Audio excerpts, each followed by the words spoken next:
And you're live. Great. Well, hello, and welcome. I'm Sue Blythe. I'm coordinator of We the World Campaign for Environment. And today we're in the Garden of Environment where all things are possible.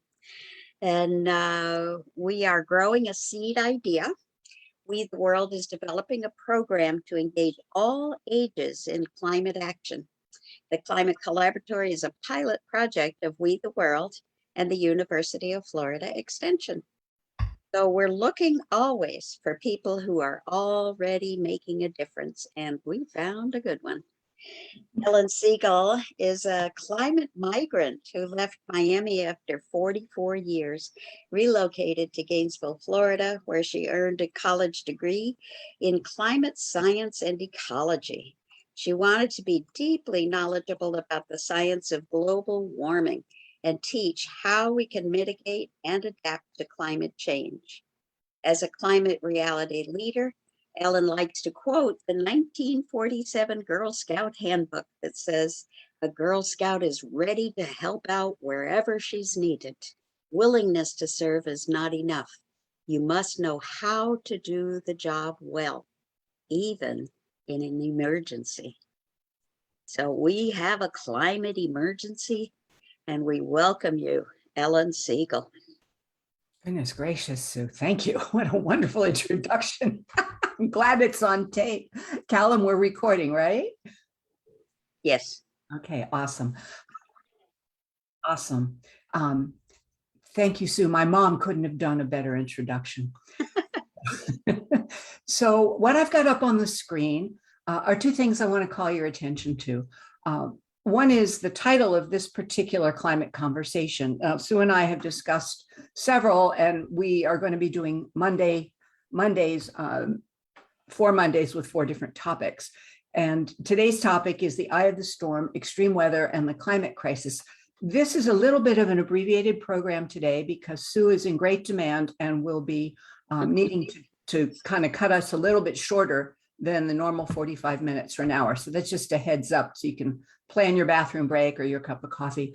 This is the famous blue marble image. This shows our Earth from space, and it reminds me, we all share the same home. And it reminds me that there is no planet B. Now I'd like you to note the blue bar across the top of the page. This is a shot from outer space, what the astronauts saw on their very first trip around the planet back in 1968. This is the sun coming up over the Earth, Earthrise. And I hope that as a result of being in this program, you are going to add to your already strong motivation to add your voice and your vote to cooling our fevered planet. I want to give you just a little bit of what got me here. Why did I leave my roots, my home of 44 years? It started with little dots. I watched my California friend's house burn down in the Berkeley fire in 1991. I went camping every year at Flamingo at the bottom of Everglades National Park, and I watched the campground erode away, the shoreline recede until the Jamaican dogwood tree that I put my tent under literally fell into Florida Bay. And I was a park ranger. That didn't get into the bio. I was a park ranger for 27 years, leading swamp walks as a volunteer in the Everglades. But the game changer was, well, let me just show you. I'm a scuba diver, and I saw my dive site in the Florida Keys die before my very eyes. I decided to vote the rest of my ability and the rest of my time on the planet to mobilizing climate awareness and action. So here I am with you today, and I'm grateful for your presence. 2016, there's my reef. We're going to be talking about the oceans and heat today, and it's carbon dioxide entering the ocean, and that's what happened to my dive site. Too much heat and too much carbon dioxide acidified that beautiful reef. This, if you take nothing away to share with your friends and family as a result of being with us today, take this away. In our atmosphere, there's too much carbon dioxide and there are other greenhouse gases, and it's trapping too much outgoing heat. Where is that heat going? The oceans are absorbing most of it. They're absorbing the carbon dioxide, and that is what's causing all of the extreme weather events, whether it's droughts or fires or floods or hurricanes. So what we're going to look at today real quickly is a little bit of the science that I've gone back to school to learn. Oh, and I do want to make just one biographical correction. University of Florida offers auditing for senior citizens. So I am copying a degree in climate change and ecology, but I'm not actually seeking the degree, and I actually don't have that degree. My actual training is in adult education and elementary education. So I do like teaching. So we're going to look at the carbon cycle. We're going to look at carbon dioxide and what it does to temperature. We're going to look at the water cycle and what the extra heat is doing to it. We're going to look at hurricanes. And we're going to close on a note of hope, because when you read the newspaper or you follow any of the climate publications, it's very easy to go suck your thumb, go hide under your covers and wait for Armageddon, but we're not going to do that. So this is a 4-minute video on keeping up with carbon. The planet, over millions of years, created a balance between plants and animals. The plants breathe in the carbon dioxide that we animals breathe out. And the plants take carbon dioxide, they mix it with water, and they take sunlight, and they turn the sunlight energy into the engine driving, creating their food from water and carbon dioxide. It's a miracle. And they then breathe out. Sometimes they will breathe out a little bit of oxygen themselves at night. I want you to realize, and again, share with people if they're not aware of it, when we are burning coal, oil, and gas, we are burning millions of years of dead wood and animals that have carbon in them, and we're releasing all that carbon in the air. We also do that every time we burn a rainforest to clear land to grow feed for cattle and pasture for them to graze in. And when we churn up the soil to till it, we're releasing carbon in the soil as well. So bear that in mind as we watch this very short clip. Carbon is the basic building block of life, and these unique atoms are found everywhere on Earth. Carbon makes up the Earth's plants and animals, and carbon is also stored in the ocean, the atmosphere, and the crust of the planet. A carbon atom could spend millions of years moving through the Earth in a complex cycle. Understanding the carbon cycle and how it is changing is key to understanding Earth's changing climate. On land, plants remove carbon from the atmosphere through photosynthesis. Animals eat plants and either breathe out carbon or it moves up the food chain. When plants and animals die and decay, they transfer carbon back to the soil. Moving offshore, the ocean holds huge amounts of carbon, about 50 times the amount we find in the atmosphere. The ocean is sometimes called a carbon sink, meaning that it absorbs or takes up carbon from the atmosphere. It takes up carbon through physical and biological processes. At the ocean's surface, carbon dioxide from the atmosphere dissolves into the water. Tiny marine plants called phytoplankton use this carbon dioxide for photosynthesis. Phytoplankton are the base of the marine food web. After animals eat the plants, they breathe out the carbon or pass it up the food chain.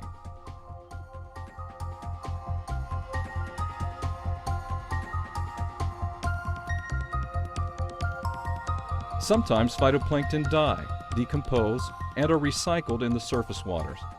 Phytoplankton can also sink to the ocean floor, carrying carbon as they descend. Over long time scales, this process has made the ocean floor the largest reservoir of carbon on the planet. Most of the ocean's nutrients are in cold, deep water. In a process called upwelling, currents bring nutrients and carbon up to the surface. Carbon can then be released as a gas back into the atmosphere, continuing the carbon cycle. By cycling huge amounts of carbon, the ocean helps regulate climate. So when you think of climate, you don't often think of the ocean. Climate, you think of, is it going to be hotter this year? Is it going to be colder this year? But the oceans are actually a great regulator or controller of the Earth's climate. And they even are controlling how much carbon is in the atmosphere, which can slow down how quickly climate change is occurring. At the most basic level, the balance between incoming sunlight and outgoing heat determines the Earth's climate. Greenhouse gases act like a blanket and trap heat in the atmosphere. Carbon dioxide is a greenhouse gas. In the past 2 centuries, humans have increased atmospheric carbon dioxide by more than 30% by burning fossil fuels and cutting down forests. The Earth has not experienced carbon dioxide levels this high for the past several million years. Researchers are learning that future climate change will depend on carbon levels in the land, in the atmosphere, and in the sea, and how these levels respond to human disturbance. About 1/3 of all human-generated carbon emissions has dissolved in the ocean. More than 80% of Earth's added heat is now stored in the ocean. In the future, as the planet gets warmer, the water's going to warm up, and warm water can hold less carbon than cold water. The other thing is, on a warmer planet, some of the currents are going to slow down, and so we might not be forming as much of this cold, deep water. So we won't be able to transport carbon into the deep sea. So on the whole, the ocean's going to become less effective at removing carbon from the atmosphere.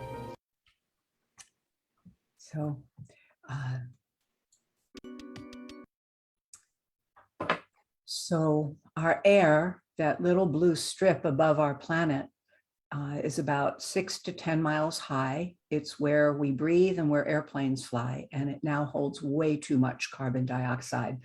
Globally, we're throwing 162 million tons of pollution every day. We're treating it like an open sewer, and it has nowhere to go. So I would like just to show you where we have been, and I want to point out that this is 800,000 years of carbon dioxide. The peaks represent when there's been warming. And I want you to notice that the highest it's ever been in terms of parts of carbon dioxide in the air was 300 parts per million.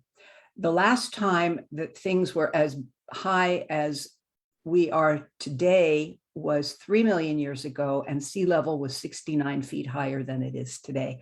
So we are literally, as a globe, on track for drowning the planet. I also want to point out these valleys. There are 8 of them, and they're basically on a 90,000 to 100,000 year cycle. And so the planet has always had climate variability, but over time scales that are inconceivable for our 70 to 100 year lifespan. So those were determined by, I'm not going to get into it, but how the Earth is spinning around the sun and its tilt, and the fact that we don't do a perfect circle around the sun. So back in 1750, which is the start of the Industrial Revolution and the first coal burning steam engine, that is about where the increase in carbon dioxide started to go. And I wonder if anybody wants to throw in the chat. I don't know if everyone on the program has that opportunity, but maybe let's take a second. If somebody wants to throw in the chat what you think the current level of parts per million is as of June.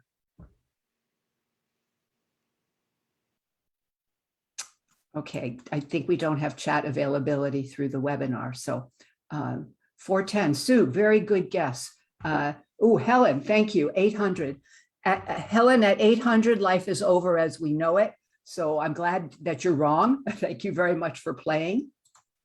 So what I'd like you to see is, as of June 7th, we were at 419. So yeah, so Callum and Sue, you kind of nailed it right between there. And we're going up. We are literally on track to hit 500 parts per million if we don't do something dramatic at a global level right now. So what's happening? I want you to notice that when I was born, 1949, right about in here, the parts per million was at 310. So it was already over the kind of historical over 800,000 years limit. And look at what has happened since then. Without getting political, we really have been subsidizing the fossil fuel industry to give us the wonderful lifestyle we enjoy, but it is literally killing us. So now what I'd like you to do is change colors in your mind. Now this chart, the blue is the carbon dioxide chart we just saw. We're still back about 800,000 years. When I turn my head, it's because I'm looking at a second monitor. I want to make sure I'm pointing to what you are seeing as well. So notice how well it's correlated with the red, which is temperature changes. And how do we measure that? Ice cores and tree rings. And we don't have time on this program to go into that either. But what I want you to note, if you can, is the difference between the rising carbon dioxide level and the heat level. The heat is up, but it's not as dramatic as the carbon dioxide. Why not? Well, we just saw why not. The earth and the oceans are sucking that heat up for us as best they can, but we're still warming, and that warming is creating devastating and extreme, let me just stop this a second, extreme events. What I want you to look at is the time clock up here and how the earth is breathing. It's breathing summer, winter, summer, winter. So right now it's mostly blue. We're back in the 1800s. This is a NASA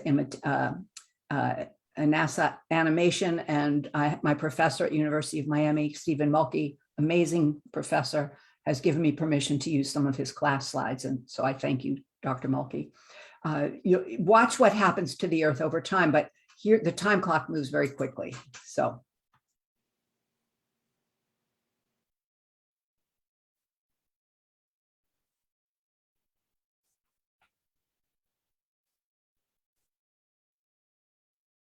we're in my year of birth now, getting warmer.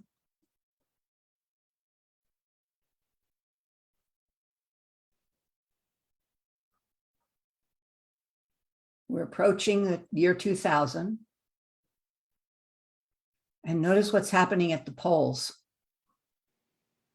Notice how the poles got hotter than the rest of the earth. This is astonishing.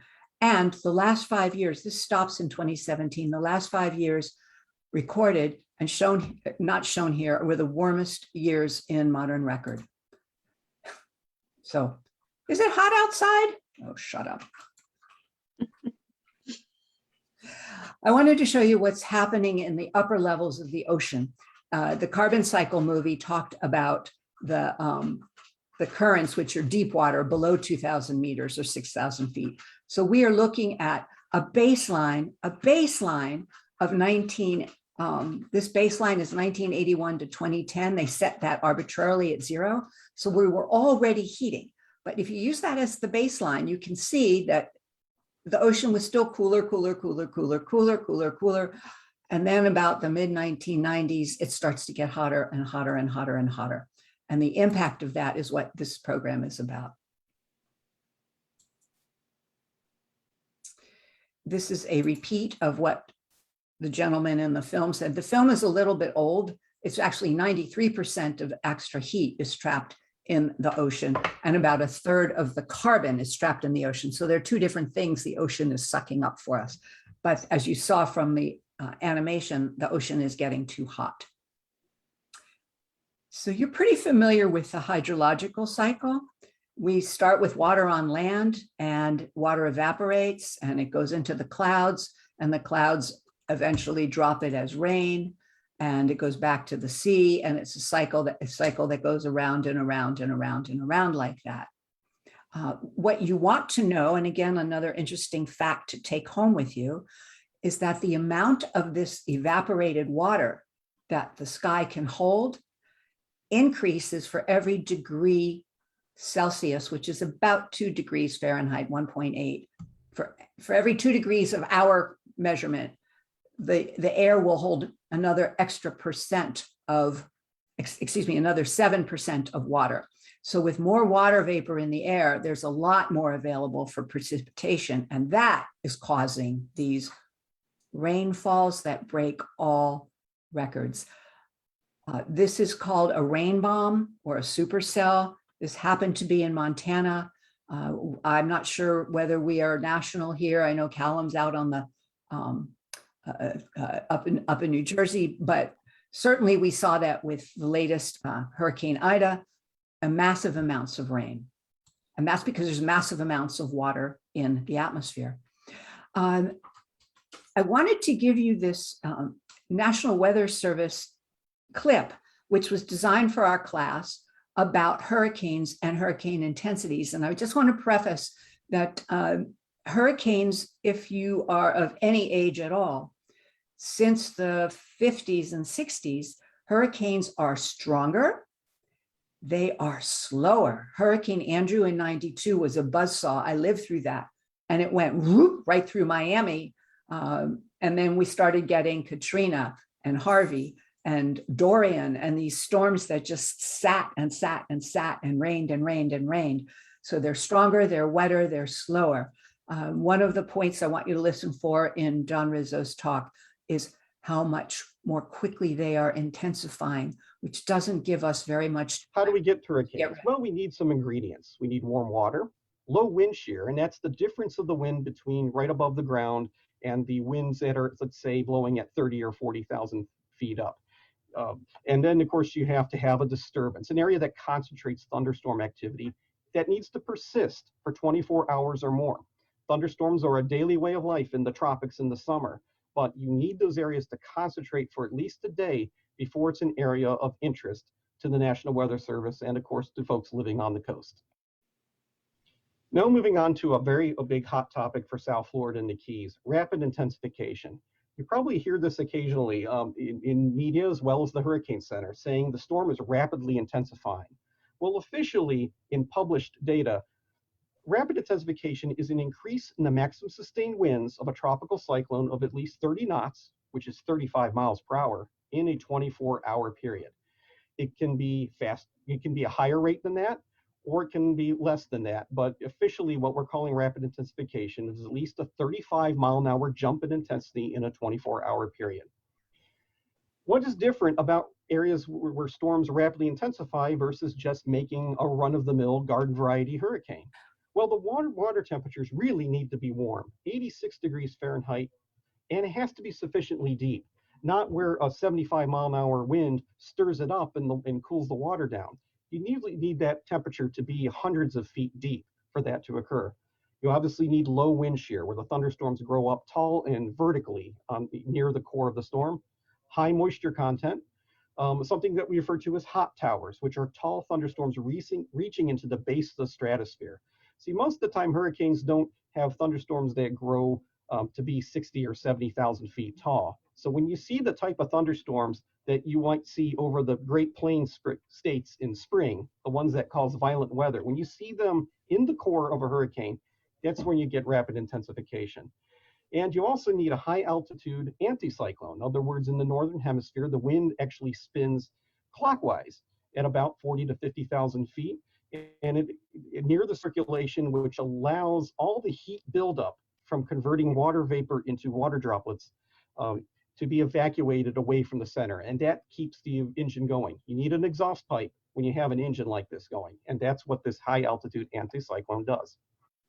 Here is a little refresher on Saffir-Simpson hurricane wind scale, and I'll show you where rapid intensification really plays a role.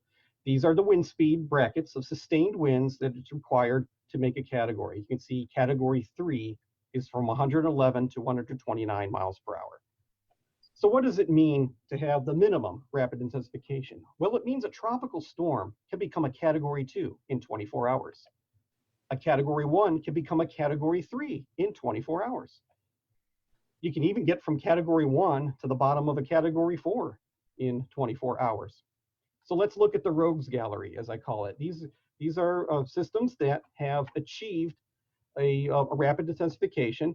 And what I am showing is the actual maximum intensification rate in 24 hours. In other words, not just when they met that 35-mile-an-hour threshold, but the actual maximum intensification in 24 hours. Dorian in 2019 is a classic case, increase of 35 miles an hour. In 2018, Michael, before it made landfall on the coast of the Florida Panhandle, went from 90 to 130 miles per hour in 24 hours. Hurricane Harvey, when it was off the coast of Texas, from a Cat 1 to a Cat 4 in 24 hours. Matthew in 2016, when it was in the Central Caribbean Sea, Cat 1 to Cat 5 in 24 hours. If anyone remembers the 2005 hurricane season, of course, that's when South Florida and the Keys were struck multiple times. We had Dennis passing by to the northwest of Cuba from 80 to 130 miles an hour.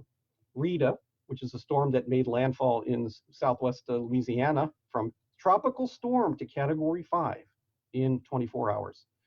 Hurricane Wilma did the same thing about a month later in the Western Caribbean. This one wasn't 24 hours, but this is interesting. Charlie went from 110 to 145. In other words, it did a 35 mile an hour jump in just 5 hours before it made landfall in Southwest Florida. Hurricane Andrew, which is still in the mind of a lot of long-term South Florida residents, from Cat 1 to Cat 4 in just 24 hours. And the 1935 Labor Day hurricane also went from Cat 1 and just below Cat 5 strength in 24 hours. If any of these names are familiar, it's because a lot of times these conditions exist in the Western Caribbean, Southeast Gulf of Mexico, or near the Bahamas. And that's where the water is the warmest and tends to be the deepest warm water during the peak of the hurricane season. So I think you get it. The big picture. In our atmosphere, there's too much carbon dioxide and other greenhouse gases. It's trapping too much of the outgoing heat that's supposed to radiate back into outer space. The oceans are mitigating that and moderating that by absorbing the heat and the carbon dioxide. And one of the results are the extreme weather events we see. One question that you might ask, and I know we're just got 2 minutes left on the program, is, well, how do you figure droughts in this, or the polar vortex in this? And what happens with extreme heat is soil holds moisture, but where you're not having rain, you're going to have dry, and the heat sucks the moisture quickly out of the soil. So vast areas of food production are going to be suffering from drought. And one of the things that we have to do is adapt by finding plants that can deal with drought, or finding better ways to irrigate using less and less and less water. So the extreme heat causes drought and causes rain bombs, which causes flooding and causes these extreme hurricanes that intensify, as you saw over the last 10, 15 years. Quite remarkably, you almost don't have time to put your hurricane shutters up between a hurricane warning and, oh my God, here it is, a Cat 5 storm. There is no Cat 6 or Cat 7. I don't know that there are plans to label them, but the storms are getting stronger and stronger, slower and slower, and wetter and wetter. So what's to be done? You should also take away that the United States is responsible for 3% of the world's population. We're about 320 million people, and the globe is now pushing against 8 billion people. So we're 3% of the population. If you look at the accumulated carbon dioxide in the air, go back to that graph of all the fossil fuel, we're 25% of that. We contributed as 3% of the world. We contributed 25% of the crap up in the sky. What do we have to do? We have to lead. We have to stop burning fossil fuels. We have to keep fossil fuels in the ground. We have to do it now. We have to support policies and incentives for development and implementation of clean energy sources. We absolutely have the technology.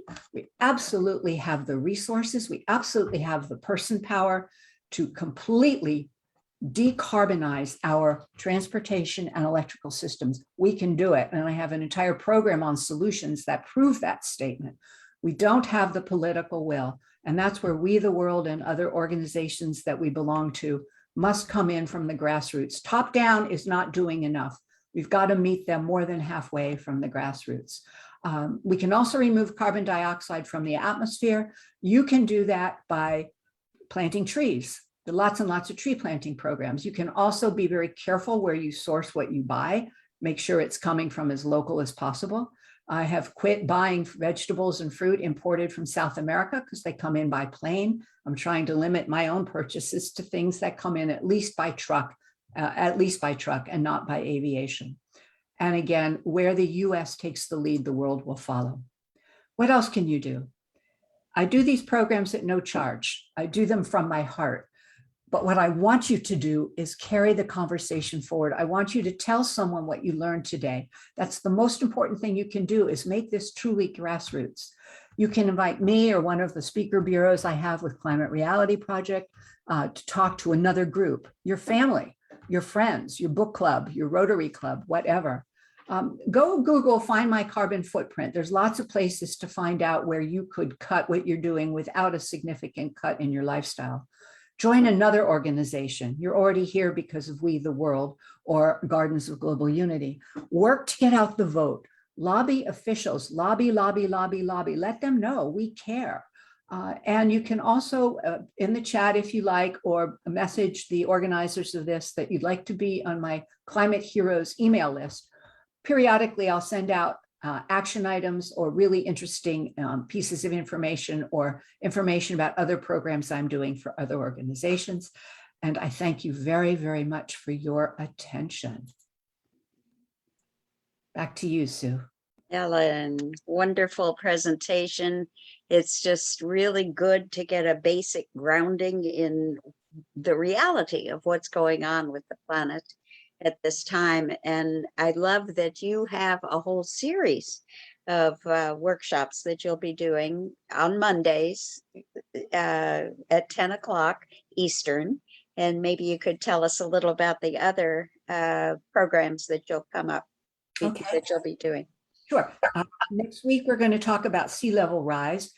This particularly is of interest to folks on the East Coast and of extremely important interest to anybody in South Florida below Jupiter or Stewart. And we are going to be drawing heavily on a program by Hal Wanless, who's University of Miami, former department chair of the geology department. He has been crying the climate crisis for 35 years, and he has also generously allowed me to use his material for these lay people classes. So you will be getting it right from the horse's mouth, not just for me. So that's the next one. The third Monday will be carbon sinks and sources, which is really great fun. Whale poop can save the world. That's a little teaser. There's a lot we can do. We just have to do it. And we've got to get the people in power to do it. And the fourth class, frankly, I think we're doing solutions, but Sue, I don't have my little, what we agreed on. Am I doing solutions on the fourth class? I would say so. Yes, okay. Please. So the fourth class will be all about what other people are doing, what we can do. Normal people, wives, housewives, moms, young people, old people, regular citizens, and how we can expand this wider and wider. Again, I would love to add people to the to my email list, and so I guess let Sue know, or if you can, put it in the chat. Can you just say the email to send it to? Sure. I can also put it in the chat. Okay. It's woodstorkwisdom at att.net. Let me just put it in chat.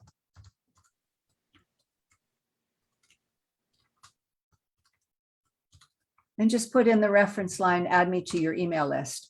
It's not official, it's not constant contact, it's, you know, it's just just Ellen. It's just Ellen, but I do a lot of reading and I steal a lot of material from Dr. Mulkey. So thank you, Sue, for the opportunity. Oh, it's wonderful. Wonderful. Thank you for the good work you're doing in the world and for helping us to get the word out about the climate reality and how we can collaborate for new solutions. Great. To make a difference in this world. So thank you all. Thank you, Callum, for helping us to do our program today. Nice to meet you, Callum.